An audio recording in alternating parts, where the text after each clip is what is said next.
ठरलं तर मग या मालिकेच्या पुढील काही येणाऱ्या भागांचे अपडेट जाणून घेऊया आपल्या आजच्या या व्हिडिओमध्ये। चला तर मग प्रेक्षकांनो सुरुवात करूया आपल्या आजच्या व्हिडिओला। तर आपण इथे पाहतोय की आता कशा पद्धतीने सायली ही अपघात परत घडवून आणायचं म्हटल्यामुळे आता अर्जुनने मनाविरुद्ध इच्छेविरुद्ध अपघात घडवायला परवानगी दिलेली असताना ह्या सगळ्यामध्ये रविराज काकांच्या जीवाला बसणार खूप मोठा धक्का आणि आता सायलीला होणार पश्चाताप। आता नेमकं कसं आणि काय घडतं हे सगळं बघूया। तर इकडे आता जी सायली असते तिने आता रविराज काका आणि प्रतिमा आत्या ह्या दोघांनाही सांगितलेलं असतं की आपण तो अपघात पुन्हा रिक्रिएट करायचा आहे। आता तिने त्यांना व्यवस्थित मनवलेलं असतं आणि ते दोघंसुद्धा आता तो अपघात रिक्रिएट करायला तयार झालेले असतात। आता रात्री सायली, अर्जुन, रविराज काका, प्रतिमा आत्या चौघंही निघालेले असतात त्या अपघाताला पुन्हा एकदा रिक्रिएट करण्यासाठी। आणि त्यावेळी आता जसं तेव्हा घडलं होतं आताही अगदी तसंच घडत असतं। रविराज काका ड्रायव्हिंग सीटवर बसलेले असतात, ते गाडी चालवत असतात, मागे सायली बसलेली असते, बाजूला प्रतिमा आत्या बसलेली असते आणि सगळं अगदी सुरळीत व्यवस्थित सुरू असतं। आणि मागून आता बाबू, तोच बाबू ज्याने 22 वर्षांपूर्वी हा अपघात घडवण्याचा प्रयत्न केला होता, तो आत्ता मागून ड्राईव्ह करत आलेला असतो। आता सायली मागे बघते, हळूहळू सायलीला भूतकाळ आठवू लागतो आणि बघता बघता आता सायलीला सर्वच भूतकाळ आठवलेला असतो आणि आता तिला लक्षात आल्याबरोबर ती हसते आणि म्हणते, मला आठवतंय, मला सगळं आठवतंय। आणि आता इकडे बाबू हा मागून येत असतानाच पुढेून आता राकेशने बरोबर संधी साधलेली असते। राकेश काय करतो, राकेश आता पुढच्या बाजूने त्याचा एक ड्रायव्हर घेऊन पाठवतो। आता तो जो ड्रायव्हर असतो तो रविराज काकांच्या बरोबर समोरून गाडी घेऊन येत असतो। आता रविराज काका त्याला साईड द्यायला जाण्याचा प्रयत्न करतात आणि त्यावेळी रविराज काकांची जी गाडी असते ती दरीच्या बाजूला ढकलली जाते आणि आता ती गाडी तिकडे ढकलली गेल्यामुळे रविराज काकांना आता म्हणजे कळत नसतं की काय करू, गाडीवर कंट्रोल कसा मिळवू। प्रतिमा त्याही आता ओरडत असते की रविराज अहो थांबवा, पण रविराज काकांना गाडी कंट्रोलमध्ये आणता येत नसते। आता कळत नसतं कोणालाच की काय करावं आणि काय नाही। त्यावेळी आता प्रतिमात्या ही मोठ्याने ओरडते रविराज, आणि आता त्यावेळी रविराज काकांच्या गाडीचा अपघात झालेला असतो आणि आता रविराज काका हे ड्रायव्हिंग सीटवर बसले असल्यामुळे रविराज काकांना खूप जास्त मार लागलेला असतो। रविराज काकांच्या डोक्यातून रक्त वाहायला सुरुवात झालेली असते। बाजूला बसलेल्या प्रतिमा आत्याला सुद्धा थोडं लागलेलं असतं, खरचटलेलं असतं, हाताला, पायाला, डोक्याला थोडं जखमी झालेली असते प्रतिमा आत्यासुद्धा। पण मागे बसलेली सायली मात्र आता पूर्णपणे सेफ असते कारण ती मागच्या बाजूला असते। अर्जुन धावतच पुढे येतो आणि आता लगेचच तो सायलीला उठवतो। सायली म्हणते मी ठीक आहे, प्रतिमा आत्यासुद्धा जागी असते, ती सुद्धा व्यवस्थित असते। अर्जुन रविराज काकांना हाका मारू लागतो, सिनियर डोळे उघड, सिनियर, पण रविराज काका ओ देतच नसतात। त्यावेळी आता अर्जुन हा म्हणू लागतो, आपण सिनियरला लवकरात लवकर हॉस्पिटलमध्ये घेऊन जाऊया आणि आपण त्याच्यावरती ट्रीटमेंट करायला सुरुवात करू, काळजी करू नका तुम्ही, सिनियरला काही होणार नाही आहे, मी आहे ना। आणि मग आता अर्जुन हा लगेचच पटकन रविराज काकांना गाडीमध्ये घेतो आणि आता तिकडनं अर्जुन हा थेट हॉस्पिटलला आलेला असतो। तिकडे आल्याच्या नंतर मग आता रविराज काकांवरची ट्रीटमेंट सुरू केली जाते। रविराज काकांची अवस्था खूपच क्रिटिकल असते। डॉक्टर त्यांना थेट ओटीमध्ये शिफ्ट करतात। डॉक्टर सतत बाहेर येत असतात, आत जात असतात, बाहेर येत असतात, आत जात असतात। सायली आणि अर्जुनला मात्र आता काहीच कळत नसतं की नेमकं डॉक्टरांचं काय सुरू आहे, डॉक्टर रविराज काकांवरती काय ट्रीटमेंट करतायत किंवा कशी ट्रीटमेंट करतायत। सायलीला इकडे खूप जास्त टेन्शन आलेलं असतं। आता ती स्वतःला दोष देऊ लागते। ती म्हणत असते, अहो या सगळ्यामध्ये ना माझी चुकी आहे, माझ्यामुळे घडलं ना हे सगळं।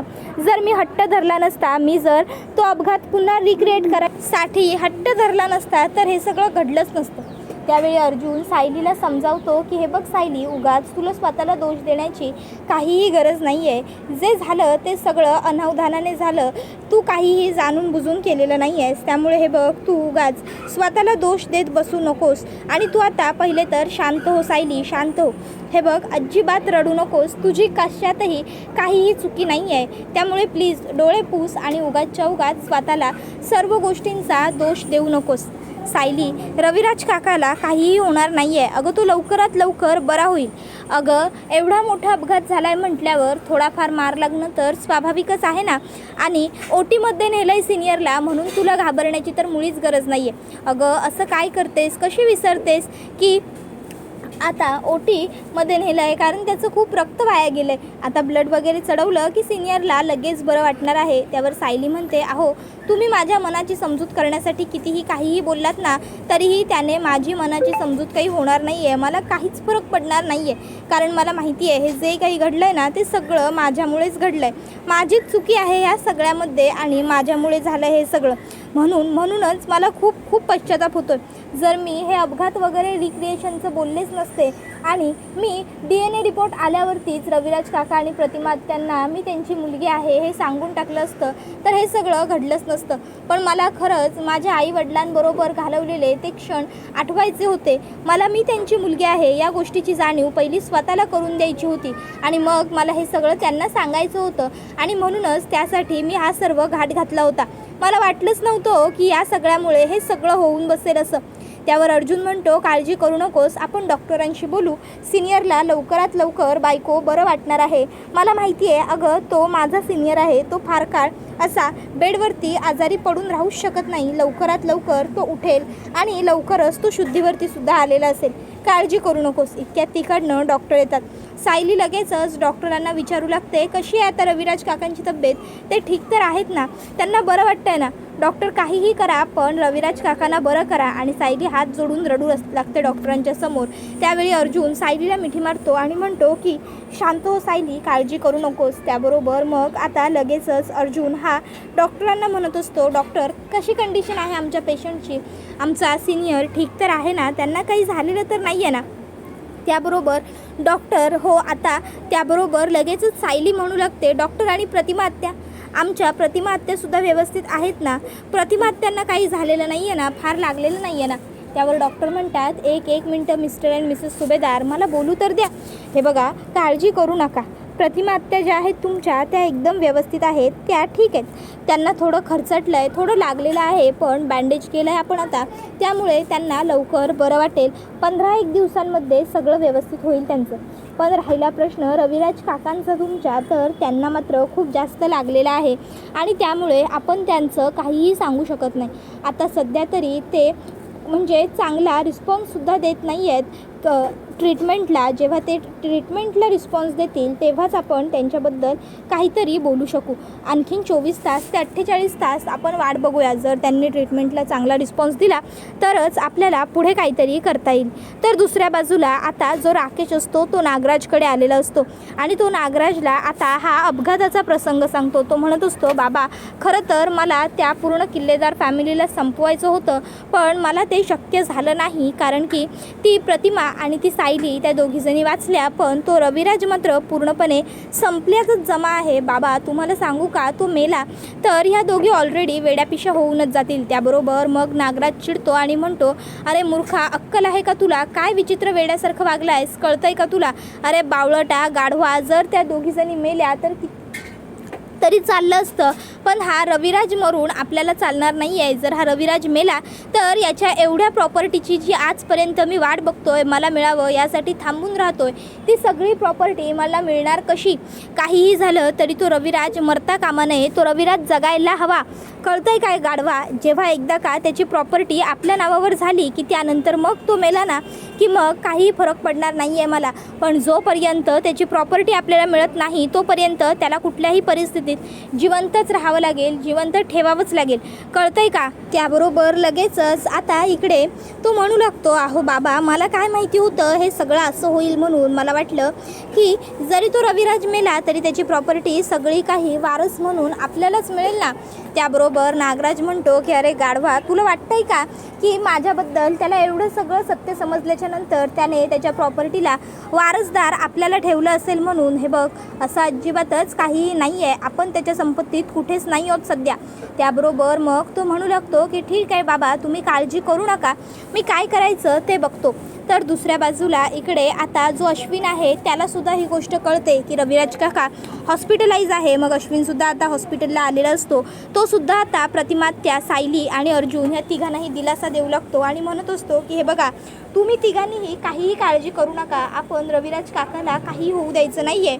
मी बोलून घेतो डॉक्टरांबरोबर, मला कळेल काय ट्रीटमेंट सुरू आहे ते, आणि मग त्यानंतर पुढे काय करायचं, कसं करायचं ते सुद्धा मी डॉक्टर्सबरोबर बोलून घेतो. पण हे बघा, कुणीही टेन्शन घेऊ नका. आपण रविराज काकाला काहीसुद्धा होऊ देणार नाही आहोत. रविराज काका लवकरात लवकर बरा होईल.